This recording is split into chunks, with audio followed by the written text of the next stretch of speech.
நம்ம என்ன பண்ணிருக்கோன்னா, நம்ம ஃபிஷ்லாம் நம்ம தொட்டியில் மாற்றிட்டு, அந்த தொட்டியில் இந்த ஃபிஷ்லாம் இந்த டப்பில் மாற்றிட்டு இப்போ தண்ணி வந்து க்ளீன் பண்ணுறாங்க. அந்த தண்ணியை மாற்றி 1 மாதம் ஆகுது.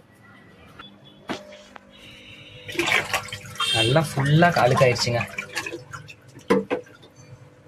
இப்போ ஓஸ் போட்டு தான் இப்படி எடுத்துகிட்டு இருக்கோம்.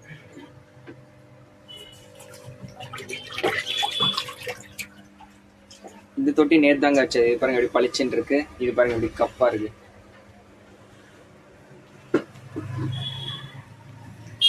இப்போ நம்ம இருக்கிற ஃபிஷ்லாம் இதாங்க.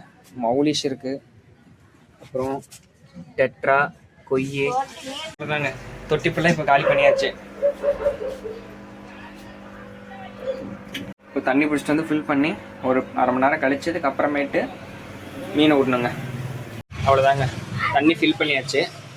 இப்போ வந்து அடுத்து வந்து மீன் விடுறது தான் வேலை. இது மொத்தம் எத்தனை குடம் பிடிச்சிங்கன்னா 10 குடம் பிடிக்குதுங்க. அதாவது அந்த குடத்துல 10 குடம் பிடிக்குதுங்க.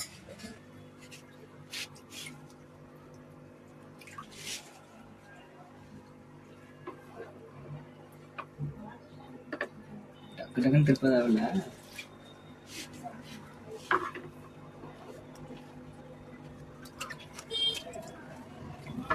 கட் பண்ணி அவ்வளோதாங்க. இப்போ நம்ம மொத்த ஷார்க்கு அப்புறம் பிளாக் கோல்டு விட்டாச்சுங்க.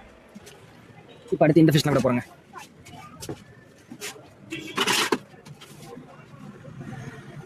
இதெல்லாம் பார்த்தீங்கன்னா டெட்ரா ஃபிஷ்ங்க.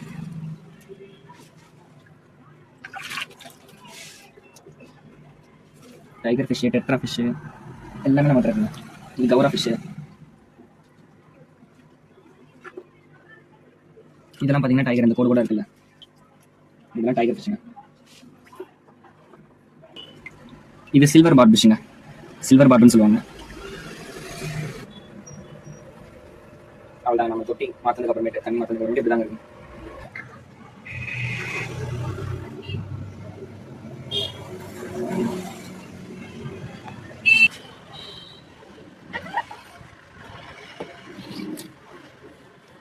அவ்வளோதாங்க. இதுதாங்க நம்ம வந்து ஃபைனல் அவுட் புட்டு. இதெல்லாம் ஃபுல்லாக கப்பி, ஃபைட்டர், ஃபுட்டு, அப்புறம் ஸ்டோன்ஸு. அதில் பார்த்தீங்கன்னா ஷார்க்கு, அப்புறம் பிளாக் கோல்டு இருக்குது. இதில் டெட்ரா, கொய்யே, அப்புறம் சில்வர் ஃபாயில்டு ஃபிஷ்ஷு, அப்புறம் டைகர் ஃபிஷ்லாம் இருக்குங்க.